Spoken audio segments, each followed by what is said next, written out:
হুন্ডির ব্যবসা তো জায়েজ নাই, হুন্ডির ব্যবসা জায়েজ না, সরাসরি বললাম এই জন্য। আর যেই দেশে থেকে টাকা পাঠানো যায় না, সরকারি ব্যবস্থাপনা নাই, এমন কোন কোন দেশ আছে যার বাংলাদেশের সাথে অর্থনৈতিক লেনদেন নাই, তখন আপনি এটা পাঠাতে পারবেন এই জন্য, কারণ টাকাটা। সালাম আলাইকুম রহমতুল্লাহ। হুজুর মাফ করে দিবেন, কিন্তু বর্তমান সময়ের জন্য ওয়াল্লাহি রব্বুল কাবা, ওয়াল্লাহি রব্বুল কাবা, বর্তমান সময়ের জন্য এটা হুন্ডিতে টাকা দেওয়া নেওয়া জায়েজ।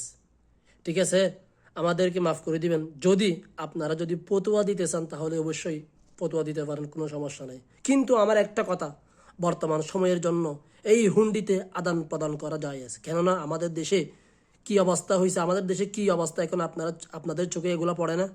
আপনারা কি এগুলো দেখেন না? সকল প্রবাসী ভাইদেরকে বলি, আর দেরি করা যাবে না, লাগাও হুন্ডি।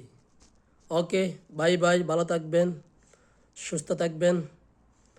আল্লাহ তাআলা হেফাজত করুক, সকল ভাইদেরকে বোঝার তৌফিক দান করুক, সকল ভাইদেরকে হুন্ডির মাধ্যমে টাকা লেনদেন করার তৌফিক দান করুক, আমিন।